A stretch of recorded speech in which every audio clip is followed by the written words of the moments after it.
Hello friends, welcome back to the channel exam prep sensei. अगर आप CTET सितंबर 2026 teacher eligibility test की तैयारी कर रहे हैं तो यह क्लास आपके लिए बेहद महत्वपूर्ण होने वाली है।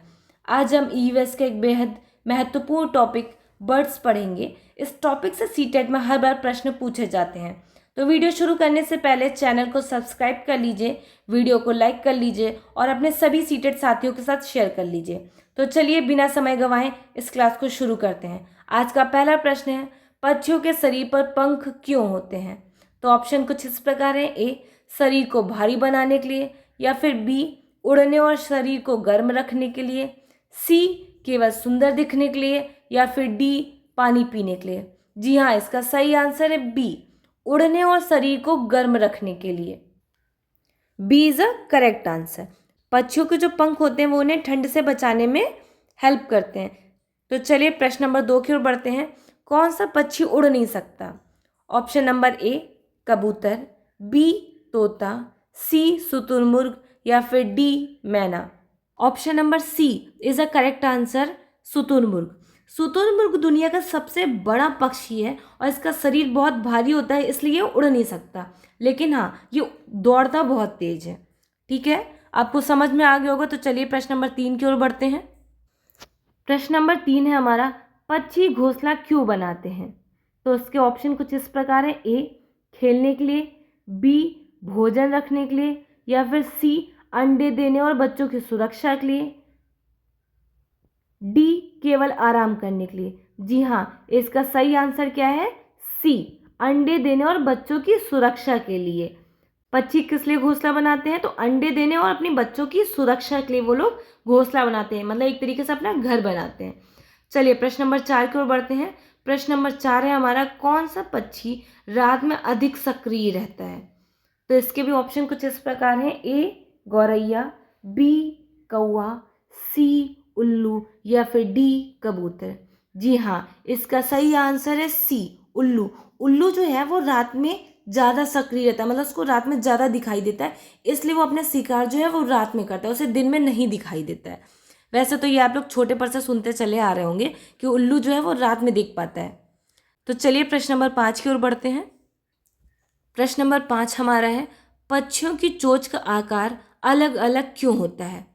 तो ऑप्शन नंबर ए, सुंदरता के लिए, बी, भोजन की प्रकृति के अनुसार, सी, रंग बदलने के लिए, या फिर डी, उड़ने के लिए। उम्मीद है इसका भी आंसर आप लोगों को पता होगा। चलिए मैं बता देती हूँ। B is a correct answer, भोजन की प्रकृति के अनुसार। जो पक्षी होते हैं उनकी चोंच उनके भोजन की प्रकृति के अनुसार होती है। जैसे आपने नोटिस किया होगा, जो तोता होता है उसकी चोंच मुड़ी आगे होती है। क्यों? क्योंकि वो फल तोड़ता है, तो फल तोड़ने के कारण उसकी चोंच हल्की सी मुड़ी होती है, जिससे वो उसे फंसा सके। चलिए प्रश्न नंबर 6 की ओर बढ़ते हैं। प्रश्न नंबर 6 हमारा, कौन सा पक्षी अपने अंडे दूसरे पक्षियों के घोंसले में देता है? तो इसके ऑप्शन कुछ इस प्रकार है। ए, मोर, बी, कोयल, सी, कबूतर, या फिर डी, तोता। ऑप्शन नंबर डी जो है आपका नेक्स्ट पेज पे है, ठीक है, इसलिए आपको दिखाई नहीं दे रहा। तो इसका सही आंसर क्या है? कोयल। कोयल एक ऐसा पक्षी है जो अपना घोंसला कभी नहीं बनाती है। ये क्या करती है कि अपने अंडे कौवे के घोंसले में दे आती है और कौवा अपने अंडा समझ के उसे सेता है। ठीक है, तो चलिए प्रश्न नंबर 7 की ओर बढ़ते हैं। ये हमारा प्रश्न नंबर 6 का डी ऑप्शन। चलिए प्रश्न नंबर 7 शुरू करते हैं। प्रश्न नंबर 7, प्रवासी पक्षी माइग्रेटरी बर्ड्स क्या करते हैं? ए, पेड़ों पर रहते हैं, बी, मौसम के अनुसार एक स्थान से दूसरे स्थान जाते हैं, सी, पानी में रहते हैं, या फिर डी, घोंसला नहीं बनाते हैं। अगर आप लोग प्रवासी का अर्थ जानते होंगे तो इसका आंसर समझ गए होंगे।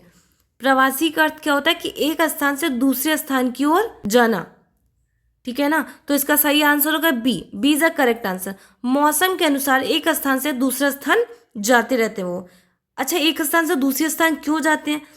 जैसे कि जब किसी जगह बहुत ज़्यादा ठंडा पड़ जाता है तो फिर क्या करते हैं, वहाँ पे भोजन की कमी होने के कारण एक स्थान से दूसरे स्थान हजारों किलोमीटर दूर वो चले जाते हैं भोजन के लिए। इसी कारण इन्हें प्रवासी पक्षी कहते हैं। तो चलिए प्रश्न नंबर 8 की ओर आते हैं।